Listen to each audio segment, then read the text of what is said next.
이어서 앞선 영상들과 마찬가지로 전문가 내레이션에 적합한 톤을 유지하고 괄호 등 불필요한 기호를 제거하여 녹음에 최적화된 매끄러운 한국어로 번역했습니다. 귀곡자의 명언 중 이 영상의 시작부터 여러분의 마음속에 꼭 새겨두었으면 하는 말이 하나 있습니다. 욕망의 지배를 받는 자는 세상의 종이요 욕망을 지배하는 자만이 운명의 주인이다. 이 넓은 천하에서 사람의 마음은 본래 가장 헤아리기 어려운 것이지만 본능적인 욕망을 통하면 가장 조종하기 쉬운 것이기도 합니다. 옛말에 영웅은 미인계를 넘기 어렵다고 했고 술이 들어가면 말이 나온다는 말도 있습니다. 이는 술은 이성을 마비시키는 독약이요 세욕은 사내의 뜻을 묻어버리는 무덤이라는 뜻입니다. 모략과 사람을 꿰뚫어보는 안목의 대가인 귀곡자는 누군가를 철저히 이해하고 싶다면 그가 욕망을 마주하는 방식을 관찰해야 한다고 가르쳤습니다. 세상 대부분의 남자는 친구들이 권하는 독한 술잔의 유혹이나 미인의 매력을 피하기 어렵습니다. 그것이 인간의 뿌리 깊은 본능이기 때문입니다. 하지만 그 혼탁한 세파 속에서도 남다른 길을 선택하는 남자들이 있습니다. 그들은 주색을 즐거움으로 삼지 않으며 향락을 삶의 목적으로 두지 않습니다. 많은 사람들은 그들을 보고 메마르고 괴짜 같으며 진짜 사나이의 풍류가 부족하다고 여길지 모릅니다. 하지만 귀곡자의 눈에 그들은 세상에서 가장 두려운 자들입니다. 평범한 유혹 앞에서의 무심함은 나약함이 아니라 깊은 내공과 다수의 평범함을 뛰어넘는 안목의 발현이기 때문입니다. 한 남자가 본능의 끌어당김 앞에서 굳건히 설 수 있을 때 그는 자연의 지배에서 벗어나 스스로 운명의 주인이 된 것입니다. 그들은 지혜를 바람 한 점 없는 호수처럼 맑게 유지하고 의지를 차가운 불 속에서 벼려낸 명검처럼 예리하게 간직합니다. 본격적인 이야기에 들어가기 앞서 옛 선인들의 지혜를 이용해 인간의 가장 깊은 본질을 해독하는 귀곡지략 채널에 오신 것을 환영합니다. 저는 오늘 영상의 원작자민 투원입니다. 오늘 저는 화려하거나 목소리가 큰 사람들에 대해 이야기하지 않겠습니다. 세상에서 가장 적게 언급되지만 인생에서 가장 멀리 나아가는 부류의 사람들, 자신의 욕망을 버릴 수 있고 주색이나 다른 평범한 욕망에 탐닉하지 않는 사람들에 대해 이야기하고자 합니다. 이제 오늘 영상의 첫 번째 부분으로 여러분을 초대합니다. 첫 번째, 주색에 탐닉하지 않는 남자는 보통 내면이 강인하거나 본능을 억제할 줄 아는 사람입니다. 귀곡자는 가르쳤습니다. 자신을 이기지 못하는 자는 남을 이길 수 없다. 본능에 이끌리는 자는 아무리 손을 잡고 흔드는 이가 없어도 결국 꼭두각시에 불과하다. 저는 여러분이 잠시 멈춰서서 이 문장을 아주 깊이 생각해 보셨으면 합니다.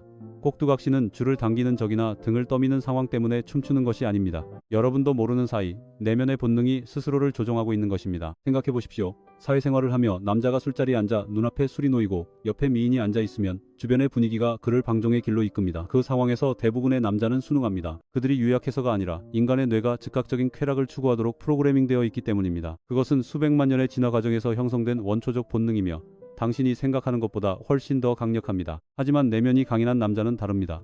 그는 경직되게 거절하지도 도덕성을 내세우거나 유별나게 굴지도 않습니다.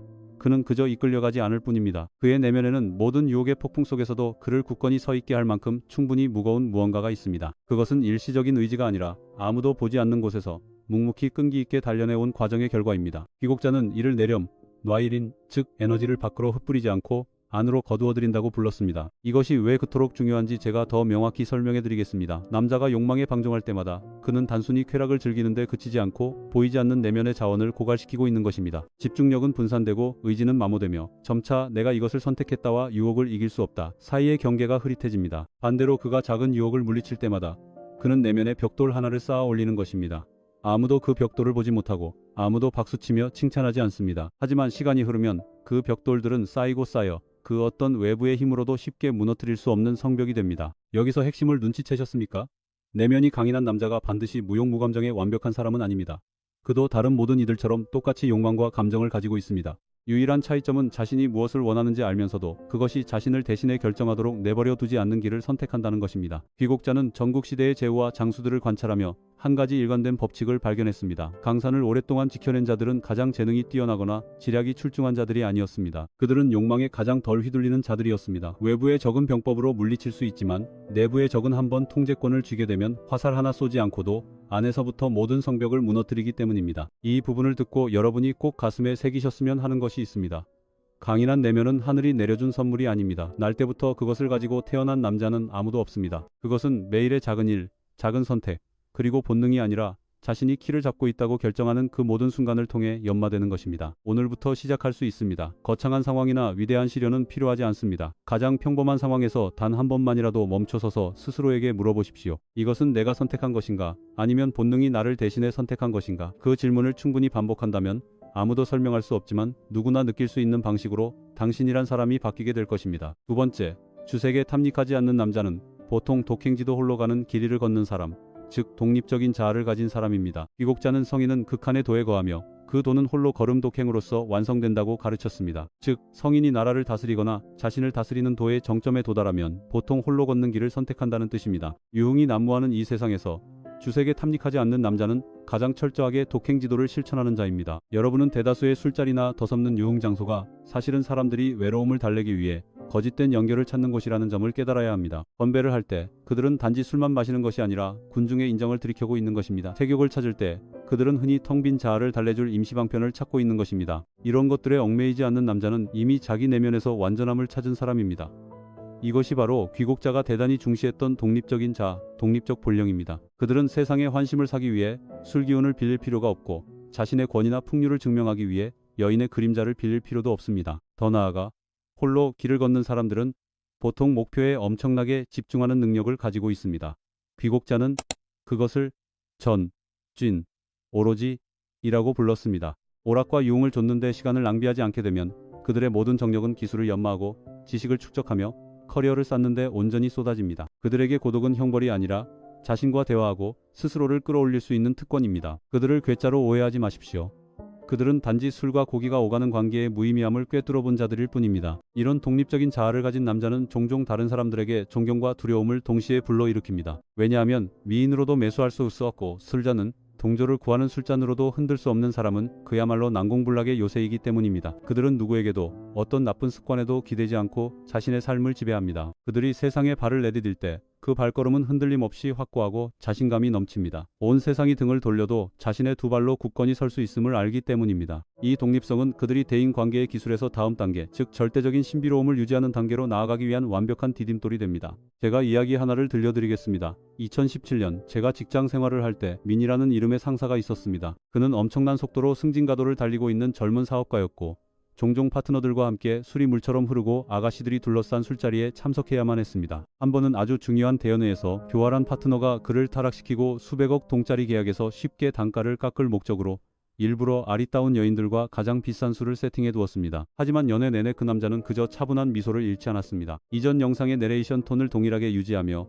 어색한 기호나 괄호를 모두 제거하여 바로 녹음하실 수 있도록 매끄러운 한국어로 번역해드립니다. 그의 손에 들린 술잔은 그저 예의상 입술만 축일 뿐이었고 그 여인을 바라보는 눈빛은 존중으로 가득 찼을 뿐 그 어떤 욕망의 탁함도 없었습니다. 연애가 끝날 무렵 상대 파트너는 결국 탄성을 내뱉고 말았습니다. 어떻게 모든 남자가 갈망하는 것들 앞에서 이토록 무심할 수 있습니까? 그는 그저 가볍게 대답했습니다. 내 손에 들린 잔 하나와 내 마음속 감정 하나 통제하지 못하면서 어떻게 내 밑에 있는 수백 명 직원의 운명을 책임질 수 있겠습니까? 보셨습니까? 그가 독한 술잔과 유혹을 거절한 바로 그 순간 그는 상대방을 경악하게 만드는 강철 같은 성벽을 세운 것입니다. 본능을 억제하는 힘이 그를 한 마리의 잠재적 사냥감에서 비즈니스 세계의 최상위 포식자로 바꾸어 놓았습니다. 남자가 본능의 요구에 단호히 아니오라고 말할 수 있을 때 그는 비로소 제왕의 문을 열고 진정한 자유로 향하는 열쇠를 쥐게 되는 것입니다. 세 번째, 주색에 탐닉하지 않는 남자는 보통 허명보다 실질을 중시하는 사람입니다. 귀국자는 가르쳤습니다. 명성을 구하는 자는 타인의 시선을 위해 살고 실질을 구하는 자는 자신의 성장을 위해 산다. 이 두 사람은 같은 길을 걷는 듯 보여도 도달하는 곳은 완전히 다릅니다. 주색이 상징하는 것 중 사람들이 잘 눈치채지 못하는 한 가지가 있습니다. 그것은 단순한 쾌락이나 욕망만이 아니라 바로 과시입니다. 연회석에서 값비싼 양주를 자랑하는 남자는 단지 술을 마시는 것이 아닙니다. 타인의 시선과 평가를 얻기 위해 하나의 이미지를 사고 있는 것입니다. 수많은 인파 속에서 미인을 곁에 두고 나타나는 남자 역시 단지 즐기고 있는 것이 아닙니다. 자신이 충분히 가치 있는 사람임을 증명받기 위해 관객들 앞에서 공연을 하고 있는 셈입니다. 귀국자는 이를 타인의 시선을 위해 사는 것이라고 불렀습니다. 그리고 그것은 인간이 스스로 파놓은 가장 위험한 함정 중 하나입니다. 왜 위험할까요? 타인의 시선을 위해 살 때 당신은 당신에게 진정으로 관심조차 없는 사람들에게 당신 인생의 통제권을 쥐어주는 꼴이 되기 때문입니다. 오늘 박수치던 군중이 내일은 등을 돌립니다. 오늘 화려했던 이미지는 내일이면 유행이 지납니다. 명성을 좇는 자는 영원히 달려야만 합니다. 멈출 곳도 진정한 목적지도 없습니다. 주색에 빠지지 않는 남자는 완전히 다른 체스 게임을 합니다. 그는 아무도 보지 않는 곳에 투자합니다. 책장 사이에서 묵묵히 쌓아 올린 지식, 아무도 모르는 일은 아침에 벼려낸 규율, 얄팍한 유흥 대신 진정한 신뢰를 바탕으로 쌓아 올린 인간관계, 사람들 앞에서 과시하는 대신 고요함 속에서 일구어낸 자산. 단기적으로 그를 보면 따분하고 극적이지 않으며 화려하지도 않고 술자리에서 떠벌릴 흥미진진한 무용담도 없어 보일 것입니다. 하지만 귀국자는 시간이 가장 공정하고 잔인한 심판관이라고 가르쳤습니다. 빨리 자라는 나무는 보통 속이 무르지만 천천히 자라는 나무는 돌처럼 단단합니다. 단기적으로 찬란한 자는 모든 에너지를 밖으로 태워버렸기에 금세 시들어버립니다. 묵묵히 축적하는 자는 어느 날 뒤돌아보았을 때 당신은 여전히 제자리인데 그는 어떻게 저리 멀리까지 갔는지 이해조차 할 수 없을 만큼 아득히 멀어져 있을 것입니다. 이 장면을 꼭 기억해 두십시오. 두 남자가 같은 출발선에 섰습니다. 첫 번째 사람은 10년 동안 이미지를 만들고 명성을 좇으며 돈이 낭비되는 유흥과 허무한 관계 속에 살았습니다. 두 번째 사람은 그 10년을 책을 읽고 규율을 다지며 침묵 속에서 진정으로 실체 있는 무언가를 구축하는 데 썼습니다. 3년 차에는 첫 번째 사람이 훨씬 더 성공한 것처럼 보일지도 모릅니다. 하지만 10년 차가 되었을 때 두 사람 사이의 격차는 당신의 눈을 의심하게 만들 것입니다. 그것이 바로 장기적인 게임을 하는 자의 힘입니다. 그는 오늘 남들이 자신을 알아주길 바라지 않습니다. 그는 대부분의 사람들이 기다려주지 못하는 한 가지 사실을 너무나 잘 알고 있기 때문입니다. 진정한 결과는 결코 광고가 필요하지 않다는 것을, 충분한 시간만 주어진다면 결과는 스스로 자신의 목소리를 낸다는 것을 말입니다. 네 번째, 주색에 탐닉하지 않는 남자는 보통 자신의 시간을 존중할 줄 아는 사람입니다. 기곡자가 남긴 이 말을 다음 내용을 듣기 전에 곰곰이 생각해 보시길 바랍니다. 작은 것을 거절하지 못하는 자는 결코 큰 것을 지킬 수 없다. 솔직히 말해서 우리 베트남의 술자리 문화는 단순한 음주가 아닙니다. 그것은 나름의 규칙과 압박을 가진 비공식적인 사회 시스템입니다. 그리고 무엇보다 중요한 것은 당신이 거의 눈치채지 못하는 방식으로 엄청난 시간을 집어삼킨다는 사실입니다. 한번 계산해 보십시오. 보통 술자리는 3시간 정도 이어지고 오가는 시간과 다음날 피곤해서 아무것도 못하는 시간까지 더하면 최소 2시간이 추가로 낭비됩니다. 일주일에 2번씩 꾸준히 참석한다면 당신은 1년에 약 500시간을 그저 다음날 일어나면 아무런 가치도 남지 않는 유흥에 쏟아붓고 있는 것입니다. 500시간이면 기본 회화가 가능할 정도로 새로운 언어를 배우거나 전문 교육 과정을 수료하거나 2년 동안 지속 가능한 운동 습관을 기르기에 충분한 시간입니다. 문제는 술이 아닙니다. 문제는 당신이 자신도 모르는 사이에 치르고 있는 그 은밀한 맞교환입니다. 하지만 이 다음이 정말 어려운 부분입니다. 만약 당신이 거절한다면 주변 사람들은 당신을 쑥맥이거나 괴짜이거나 어울리지 못한다거나 심지어 형제들을 무시한다고 말할 것입니다. 그 사회적 압박은 매우 현실적이며 저 역시 그것을 부정할 생각은 없습니다. 하지만 한 가지 사실을 직시해야 합니다. 당신에게 압박을 가하는 사람들의 대부분은 나쁜 사람들이 아닙니다. 그들은 단지 자신의 선택에 홀로 남겨지고 싶지 않을 뿐입니다. 그들이 당신의 참석을 원하는 이유는 당신을 진심으로 아껴서가 아닙니다. 때로는 그저 술자리 인원수를 채울 군중이 한 명 더 필요하기 때문입니다. 그것을 이해한다면 당신이 거절할 때 느끼는 죄책감이 훨씬 줄어들 것입니다. 그리고 이것이 제가 여러분께 드리고 싶은 가장 현실적인 조언입니다. 거절한다는 것이 관계를 끊는다는 뜻은 아닙니다. 아무도 당신에게 세상과 단절된 은둔자가 되라고 요구하지 않습니다. 당신은 얼마든지 다른 방식의 연결고리를 선택할 수 있습니다.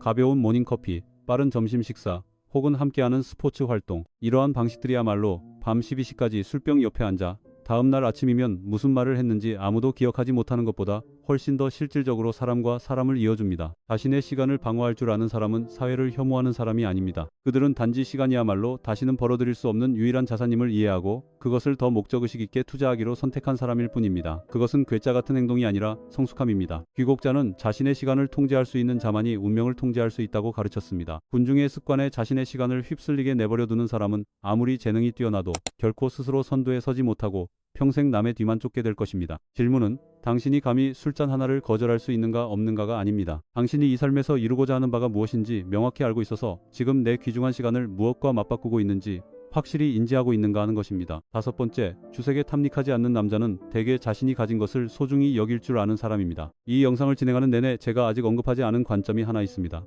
그리고 아마도 이것이 우리 대부분의 삶과 가장 가깝고도 현실적인 관점일 것입니다. 커리어도 아니고 돈도 아닌 바로 가족입니다. 현실을 직시해 봅시다. 현재 베트남에서 깨어지는 결혼 생활 중 가장 빈번하게 등장하는 두 가지 원인이 바로 술과 외도입니다. 이 두 가지가 어느 날 갑자기 결혼을 파괴해서가 아닙니다. 남자가 주색에 휩쓸리도록 스스로를 방치할 때 그는 자신도 모르는 사이에 인생에서 가장 중요한 것들로부터 천천히 물러나고 있기 때문입니다. 파트너와의 술자리 때문에 놓쳐버린 가족과의 저녁 식사, 아빠 얼굴도 보지 못하고 잠자리에 드는 아이들, 밤 11시 12시까지 누워 기다리던 아내는 점차 기다리기를 포기하게 됩니다. 그녀가 사랑하지 않아서가 아니라 사람이 혼자서 기다려줄 수 있는 시간에도 한계가 있기 때문입니다. 결혼 생활의 침식은 거대한 사건 한 번으로 일어나는 경우가 드뭅니다. 그것은 수백 번의 사소한 저녁 시간의 부재, 수백 번의 작은 빈자리, 그리고 수백 번 동안 상대방이 자신은 우선순위가 아니라고 느끼는 순간들로부터 옵니다. 그리고 남자가 마침내 그것을 깨달았을 때는 그 간격이 이미 메울 수 없을 만큼 벌어져 버린 후입니다. 귀곡자는 가르쳤습니다.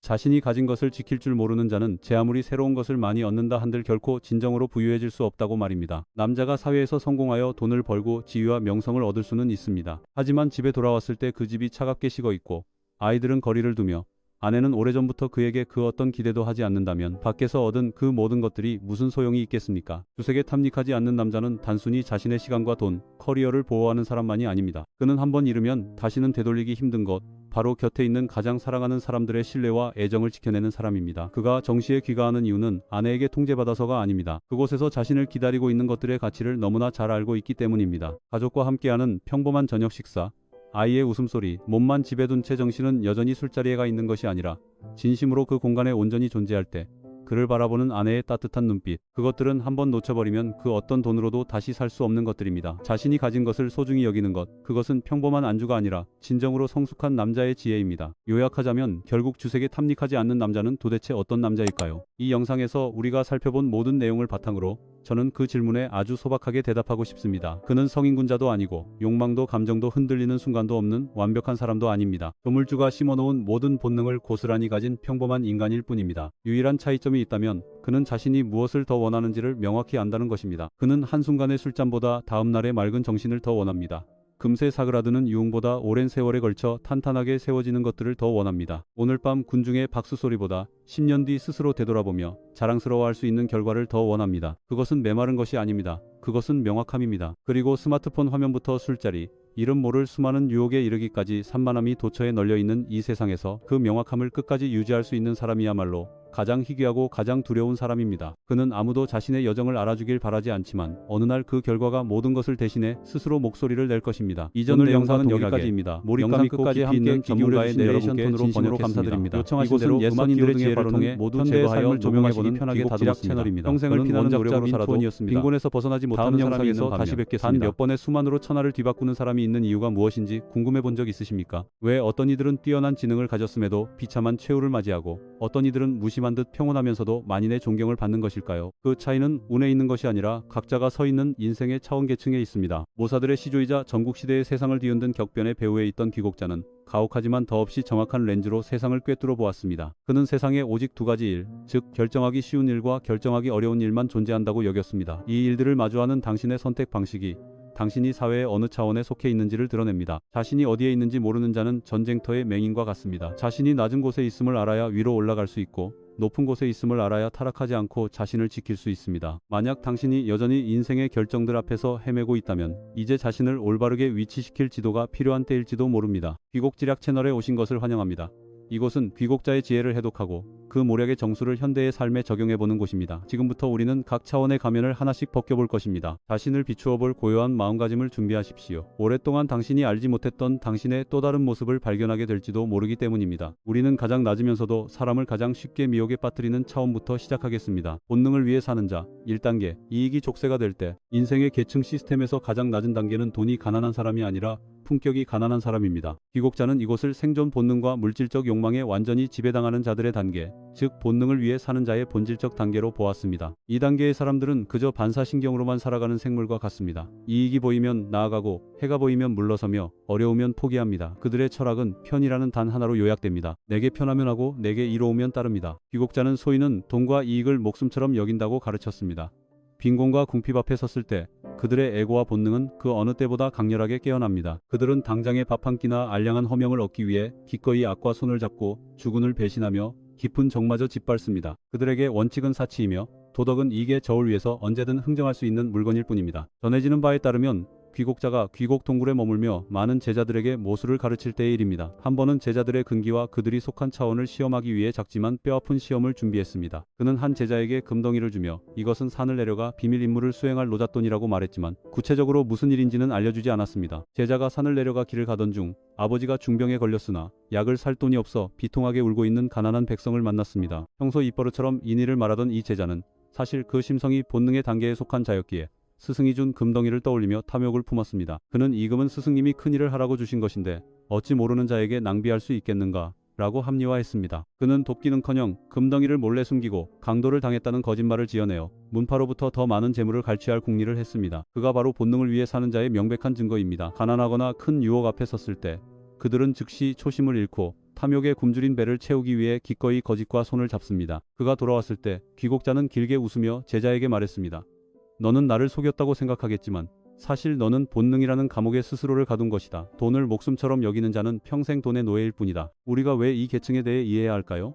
경멸하기 위해서가 아니라 경계하고 변화하기 위해서입니다. 귀국자의 폐합 베이징 열고 다듬의 술법에 따르면 1단계의 사람을 대할 때는 절대적인 냉철함이 요구됩니다. 오직 이익만을 아는 자에게 도덕을 말한다면 당신은 실패할 것입니다. 본능을 위해 사는 자에게 절대적인 신뢰를 준다면 당신은 배신당할 것입니다. 소인에게는 확고한 입장이 없습니다. 그들의 입장은 이익이부는 바람의 방향에 따라 바뀝니다. 그들은 어떤 조직에서든 가장 위험한 변수입니다. 만약 당신이 외부 환경에 쉽게 자극받고 작은 이익 때문에 양심에 어긋나는 일을 할 준비가 되어 있는 등 2차원의 징후를 스스로에게서 발견한다면 그것은 인생의 경고벨이 울리고 있는 것입니다. 1단계를 벗어난다는 것은 짐승 같은 본능의 지배에서 벗어나 진정한 인성에 닿는 것을 의미합니다. 그것은 가장 험난한 싸움, 즉 자기 자신 안에 얄팍한 욕망과의 싸움입니다. 그렇다면 1단계가 본능의 얽매임이라면 우리 대다수가 서 있는 2단계에는 어떤 교묘한 함정들이 도사리고 있을까요? 다음 부분으로 넘어가 보겠습니다. 명리를 위해 사는 자 2단계 평범한 사람들의 소용돌이 1단계가 인간이 거칠고 원초적인 본능의 족쇄에 묶인 곳이라면 2단계로 넘어오면 우리는 더 정교하고 화려하지만 동시에 마음의 함정으로 가득 찬 세계로 진입하게 됩니다. 이곳은 보통 사람들, 즉 사회 대다수의 인간들이 속한 단계입니다. 여기서 가치의 척도는 더 이상 의식주가 아니라 명예와 이익입니다. 귀국자의 사상에 따르면 2단계의 사람들은 본능의 추악함에서는 벗어났지만 외적 환경에 종속된다는 더 큰 함정에 빠지게 됩니다. 2단계의 사람은 평생을 타인의 눈에 비치는 자신의 이미지를 구축하는 데 바칩니다. 그들이 열심히 공부하고 일하며 경쟁하는 이유는 영혼의 승화를 위해서가 아니라 사회의 인정을 받기 위해서입니다. 명성은 갑옷이 되고 이익은 장신구가 됩니다. 그들은 끝없는 무한 루프에 갇혀 있습니다. 돈이 생기면 명예를 원하고 명예를 얻으면 그것을 이용해 더 많은 이익을 챙기려 합니다. 귀국자는 세상 사람들이 명리가 몸밖의 물건 외물임을 알면서도 이 함정에서 벗어날 수 있는 자는 극히 드물다는 것을 꿰뚫어 보았습니다. 왜 그럴까요? 2단계에서는 사람들이 자신이 소유한 것과 자신을 동일시하기 때문입니다. 명성이나 재물을 잃으면 그들은 마치 자신의 목숨이 위협받는 것처럼 느낍니다. 2단계에 있는 사람의 고통은 결핍의 고통이 아니라 심리적 고통, 즉 마음이 시달리는 고통입니다. 그들은 늘 비교하는 상태에 놓여 있습니다. 그들의 행복은 남보다 우월하다는 바탕 위에 세워집니다. 그렇기 때문에 그들의 마음은 결코 고요할 틈이 없습니다. 귀곡지략의 관점에서 볼 때 2단계의 사람들은 대개 시류에 아주 민감하지만 깊이 있는 주관은 부족합니다. 그들은 유행에 쉽게 휩쓸리고 칭찬과 비난에 쉽게 흔들립니다. 칭찬 한마디에 구름 위로 날아오르지만 헐뜯는 말 한마디에 밥맛을 잃고 잠을 설칩니다. 그들은 사회가 기대하는 역할을 연기하느라 평생을 바치고 결국 막바지에 이르러서는 자신의 진짜 본성이 누구인지조차 잊어버리고 맙니다. 귀국자가 2단계에서 경고한 가장 위험한 점은 사람들이 헛된 것을 얻기 위해 가장 핵심적인 가치를 기꺼이 맞바꾼다는 것입니다. 누군가는 직함 하나를 위해 건강을 팔아넘깁니다. 누군가는 부유함을 위해 가정의 행복을 희생합니다. 심지어 어떤 이는 허명 때문에 굳이 할 필요 없는 생존 경쟁 속으로 스스로 몸을 던집니다. 그들은 마치 불빛을 향해 뛰어드는 불나방과 같습니다. 그 불빛은 허명으로 찬란하게 빛나고 이익으로 따뜻해 보이지만 그 본질은 스스로를 태워버리는 것입니다. 한 사람이 명리와 이익을 목숨과 도의보다 높게 여길 때 그는 공식적으로 세상의 포로가 됩니다. 자신이나 누군가가 2단계에 있다는 것을 깨닫는 것은 부끄러운 일이 아닙니다.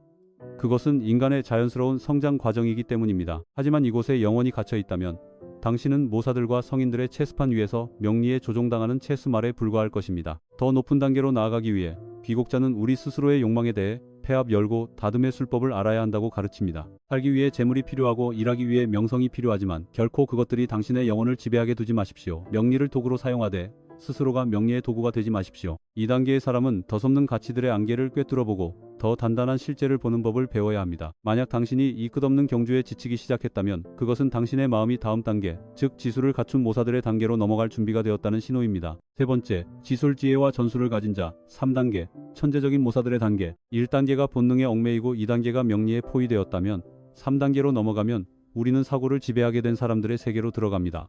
이곳은 모사들의 단계입니다. 이들은 더 이상 감정이나 허영의 렌즈로 세상을 보지 않고 사물과 현상의 본질을 꿰뚫어보며 그 작동 원리를 찾아냅니다. 귀국자의 사상에서 이 단계의 사람들은 관찰과 계산, 그리고 사람의 마음을 꿰뚫어보는 대가들입니다. 그들은 상황에 수동적으로 끌려가지 않고 오히려 상황을 만들어냅니다. 진정한 모사는 근육의 힘이나 돈의 부유함에는 한계가 있지만 지혜와 모략의 힘은 무한하다는 것을 이해합니다. 귀국자는 가르쳤습니다. 지혜로운 자를 설득할 때는 알매 기대고 아는 자에게는 변론에 기대며 변론하는 자에게는 핵심에 기대어라. 3단계의 사람은 소통과 설득의 열쇠를 쥐고 있습니다. 그들은 상대방의 마음을 읽는 법을 알고 언제 나아가 재능을 펼칠지, 언제 물러서서 몸을 숨기고 때를 기다릴지를 압니다. 그들은 무의미한 논쟁을 하지 않으며 오직 지혜를 이용해 다른 사람들이 자신이 그려놓은 궤도를 따라오도록 이끕니다. 이 단계에서 사람들은 인생을 체스판으로 여깁니다. 그들은 형세의 변화와 방법의 유연함을 깊이 이해합니다. 지수를 가진 자는 결코 운에 기대어 행동하지 않습니다. 그들의 모든 발걸음은 철저히 계산된 것입니다. 그들은 대비의 법칙을 잘 알고 있습니다. 취하려면 먼저 주어야 하고 올리려면 먼저 눌러야 하며 잡으려면 먼저 놓아주어야 합니다. 귀곡지략 채널에서 저는 소진이나 장이 같은 역사적 인물들을 자주 이야기합니다. 귀곡자의 이 유명한 제자들이 바로 이 단계의 전형적인 인물들입니다. 그들은 새치혀로 수만의 군대를 막아내고 하나의 책략으로 국가의 운명을 뒤바꿀 수 있습니다. 그들은 지혜로 살아가며 그 지혜야말로 평범한 군중을 뛰어넘게 해주는 가장 예리한 무기입니다. 그러나 3단계는 헤아릴 수 없는 위험을 내포한 단계이기도 합니다. 귀곡자는 아주 분명하게 경고했습니다. 지술의 도덕이 결여되면 남을 해치고 자신도 해치기 한 사람이 뛰어난 모략의 경지에 올랐음에도 마음속에 도리가 비어있다면 오만함과 냉혹함에 빠지기 쉽습니다. 그들은 사람을 체스말로만 여기고 의리를 이익을 얻기 위한 도구로만 여깁니다. 그때 전술은 비열한 수단이 되어버립니다. 역사는 증명합니다.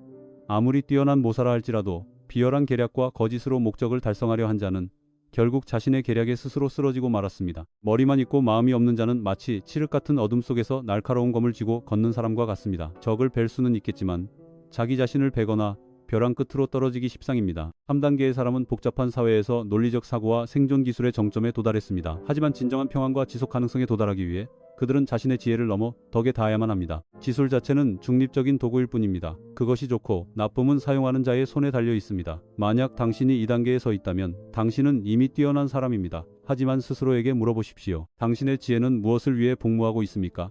이기적인 자아입니까? 아니면 더 고결한 이상입니까? 날카로운 모사에서 도량을 갖춘 군자로 변모하는 것. 그것이 수양의 여정에서 가장 중요한 도약입니다. 네 번째, 덕과 지혜를 갖춘 자. 4단계. 진정한 군자의 본보기. 3단계가 영리함과 모략의 정점이라면 4단계로 넘어가면 우리는 덕과 지혜의 완벽한 조화라는 더 지속 가능한 인생의 경지에 도달하게 됩니다. 이곳은 재능과 도덕이 더 이상 대립하는 양극단이 아니라 무적의 인격을 형성하기 위해 하나로 융합되는 곳입니다. 귀곡자의 사상에서 이곳은 진정한 군자의 단계입니다. 그들은 모략을 배척하지 않지만 그들의 모략은 항상 정의로운 마음에 의해 이끌어집니다. 그들은 덕이 없는 지혜는 재앙의 씨앗이며 지혜 없는 덕은 맹목적인 선함일 뿐임을 이해합니다. 4단계의 사람은 더 이상 속임수나 개인적 이득을 위해 지혜를 쓰지 않습니다. 그들은 도를 실천하기 위해 수를 사용합니다. 그들에게 모략은 도구일 뿐이며 도덕이 최종 목적지입니다. 귀곡자는 도의 마음으로 통제하지 않으면 수단이 뛰어날수록 행동은 엇나가고 결국 스스로 화를 자초할 뿐이라고 경고했습니다. 2단계의 군자는 언제 도덕의 부드러움으로 감화시켜야 할지, 언제 지혜의 예리함으로 혼란을 평정해야 할지 명확히 압니다. 그들은 더 이상 2단계의 명리나 1단계의 본능에 지배받지 않습니다. 양심과 책임이라는 더 단단한 의지처를 찾았기 때문입니다. 이 단계를 더 잘 이해하기 위해 귀곡자가 수단과 도덕심의 차이에 대해 제자들을 가르친 방식을 살펴보십시오. 전해지는 바에 따르면 두 명의 뛰어난 제자인 소진과 장이가 하산할 준비를 할 때 귀곡자가 그들을 불러 한 가지 가상 상황을 던졌습니다. 만약 너희가 위기에 처한 명군을 만났는데 그는 덕이 있는 자이고 그의 적은 강하지만 포악한 자라고 하자. 이길 수 있는 유일한 계략이 수천 명의 무고한 백성을 희생시키는 것뿐이라면 너희는 어찌하겠느냐. 3단계 모사에 해당하는 제자가 즉시 대답했습니다. 큰일을 함에 있어 작은 것에 얽매이지 않아야 합니다. 승자는 왕이 되고 패자는 역적이 되는 법. 큰 목적을 위해 작은 희생은 불가피합니다. 하지만 귀곡자는 고개를 저으며 가르쳤습니다. 망골이 썩어가는 것을 아랑곳하지 않고 모략을 써서 성공하려는 자는 모략을 부리는 도적일 뿐이다. 진정한 군자는 제3의 길을 찾아야 합니다. 지혜를 발휘하여 대국을 구하면서도 도의를 지켜내는 사람 말입니다. 만약 너의 지혜가 무고한 백성을 보호하기에 부족하다면 그것은 너의 지혜가 아직 그 경지에 미치지 못한 것이지 도덕이 내 앞길을 막은 것이 아닙니다. 이를 통해 귀곡자는 군자의 지혜란 잔인한 희생을 치르는 것이 아니라 완전함을 추구하는 지혜임을 강조하고 싶었던 것입니다. 그들은 천리에 어긋나는 일을 하느니 차라리 자신이 손해보는 길을 택합니다. 현대 사회에서 4단계의 사람은 따뜻한 마음과 넓은 안목을 갖춘 리더입니다. 그들은 회사를 운영하기 위해 경영 전술을 쓸 줄 알지만 그들의 목표는 단순한 이윤 숫자가 아니라 커뮤니티를 위한 가치 창출입니다. 4단계에 도달하면 당신은 놀라운 자유로움을 느낄 것입니다. 소인배들의 음모도 두렵지 않습니다. 당신의 지혜가 그것을 꿰뚫어 볼 만큼 충분하기 때문입니다. 세상의 평가도 걱정하지 않습니다. 당신의 도덕이 모든 행동의 나침반이 되기에 충분하기 때문입니다. 군자란 바로 이 두 가지를 조화시킨 사람입니다. 세상을 분석하는 차가운 머리와 동족을 사랑하는 뜨거운 가슴을 가진 자입니다. 이것이 바로 지속 가능한 성공을 원하는 사람이라면 반드시 지향해야 할 단계입니다. 권력은 잃을 수 있고 재물은 흩어질 수 있지만 군자의 명망과 덕은 세월과 함께 영원히 남기 때문입니다. 하지만 과연 이것이 최종 목적지일까요? 귀곡자는 아직 더 높은 단계가 남아있다고 말합니다. 인간이 더 이상 모략을 쓸 필요가 없고 다투지 않고도 이기는 곳, 바로 5단계 도에 이른 자 혹은 성인의 단계입니다. 행하지 않고도 이루지 못하는 것이 없는 무위의 경지에 어떻게 도달할 수 있는지 알고 싶으십니까? 이제 인생의 가장 신비롭고 정수인 마지막 부분으로 함께 들어가 보겠습니다. 5번째, 도에 이른 자 득도자. 5단계 성인의 경지. 우리는 본능의 처남에서 출발하여 명리의 소란스러움, 모략의 예리함, 덕성의 견고함을 거쳐왔습니다. 이제 우리는 귀곡자의 인생 계층에서 가장 높은 정점 5단계 도에 이른 자에 도달했습니다. 이곳은 더 이상 무언가를 애써 자귀하는 유위의 단계가 아니라 무위의 단계입니다. 여기서 인간은 더 이상 세상에 맞서기 위해 모략을 쓰지 않습니다. 그들 자신이 우주운행 법칙의 일부가 되었기 때문입니다. 귀곡자는 5단계에 도달하는 여정이 한순간의 도약이 아니라 4가지 경지를 거치는 엄격한 수양의 과정이라고 보았습니다. 문도의 경지, 진리의 존재를 듣고 알아채며 평범한 물질적 가치에 의문을 품기 시작합니다. 지도의 경지, 인과의 법칙, 음양의 변화, 시대의 흥망성쇠를 이해합니다. 견도의 경지, 나뭇가지 하나, 풀 한 포기, 역사의 숨결 하나하나에 깃든 도의 운행을 관찰합니다. 득도의 경지, 마침내 인간과 도가 하나가 됩니다. 그들은 더 이상 개인의 의지가 아니라 하늘의 뜻에 따라 행동합니다. 성인이 모사나 군자와 가장 크게 다른 점은 바로 고요함과 언어에 있습니다. 이 단계의 사람은 말을 많이 하지 않지만 한번 입을 열면 그 모든 글자가 금옥과 같고 수천 년의 경험과 찰나의 세상을 꿰뚫어보는 통찰의 무게를 지닙니다. 그들의 말은 건조한 논리로 설득하는 것이 아니라 심오한 도리로 영혼을 깨우칩니다. 세상 사람들은 얄팍한 술수를 배우기 위해서가 아니라 영혼을 구원할 빛을 찾기 위해 그들의 말을 듣습니다. 그것이 그들이 시대를 초월한 스승으로 후대의 존경과 추앙을 받는 이유입니다. 귀곡자는 가르쳤습니다. 도에 이른 자는 다투지 않아도 이기고 말하지 않아도 사람들이 듣는다. 왜 그럴까요? 그들은 되돌아가는 것이 도의 움직임 반자도지동이라는 법칙을 철저히 이해하기 때문입니다. 세상 사람들이 다투느라 정신이 없을 때 그들은 소용돌이 밖에 서 있습니다. 세상 사람들이 힘으로 억누르려 할 때 그들은 유연함으로 그것을 해소합니다. 그들의 힘은 억지로 쟁취하는 데서 오는 것이 아니라 자연의 순리에 따르는 데서 옵니다. 가장 부드럽지만 단단한 바위를 뚫어내는 물처럼 말입니다. 역사의 흐름 속에서 이 경지에 이른 성인들은 대개 신룡은 머리만 보일 뿐 꼬리는 보이지 않는다는 말처럼 신비로운 존재였습니다. 깊은 산속에 숨어 지내지만 그 명성은 천하를 진동시키기도 하고 세상에 나와 사람들을 구한 뒤 공을 이루면 조용히 물러나기도 했습니다. 여기 5단계의 최고 경지에 도달한 몇몇 성인들이 있습니다. 노자, 도덕경의 저자. 그는 무의사상의 기초를 다졌습니다. 천지의 운행을 꿰뚫어보고 수천 년이 지난 지금까지도 인류가 다 깨우치지 못한 도리를 남겼습니다. 귀곡자, 바로 우리의 스승. 깊은 동굴에 앉아서 전국시대의 운명을 결정짓고 사람의 마음을 손바닥 보듯 꿰뚫어 보았지만 결코 세속의 영화를 탐하지 않았습니다. 장량, 성인의 경지에 이른 모사. 유방을 도와 한나라를 세운 뒤 그는 권력의 정점에서 물러나 도를 닦는 길을 택하며 명리의 굴레 밖에서 여유를 누렸습니다. 제갈량, 민중의 마음속에 살아있는 성인. 군무로 바쁜 와중에도 마음이 담백하지 않으면 뜻을 밝힐 수 없고 고요하지 않으면 멀리 이를 수 없다. 단박이명지 영정이 지오는 사상을 품었습니다. 그 맑고 고요한 기골이야말로 득도의 경지에 근접한 자의 본질입니다. 인생의 5단계를 거치는 이 여정은 사람을 차별하기 위함이 아니라 우리 자신을 비추어 보기 위함입니다. 우리 각자의 내면에는 1단계의 본능이 조금, 2단계의 명리가 조금, 그리고 3단계의 지혜를 향한 갈망이 섞여 있을지 모릅니다. 귀곡지략이 이 지혜를 나누는 목적은 여러분이 낮은 단계에 영원히 갇혀 있지 않기를 바라기 때문입니다. 지수를 사용하여 자신을 보호하고 덕성을 사용하여 인생의 길을 인도하십시오. 그리고 마침내 마음을 도를 향하게 하여 진정한 평안을 찾으시길 바랍니다. 원작자 민투원의 귀곡자 사상에 따른 인간의 5가지 계층 탐험 여정에 함께해 주셔서 감사합니다. 이 영상을 통해 여러분이 자신이 어디에 서 있는지, 그리고 더 중요한 것은 앞으로 어느 단계로 나아가고 싶은지 스스로 위치를 정립하셨기를 바랍니다. 이 지식이 유용하셨다면 잊지 말고 채널을 구독하셔서 옛 성인들의 지혜 암호를 해독하는 여정을 저희와 계속 함께해 주시기 바랍니다.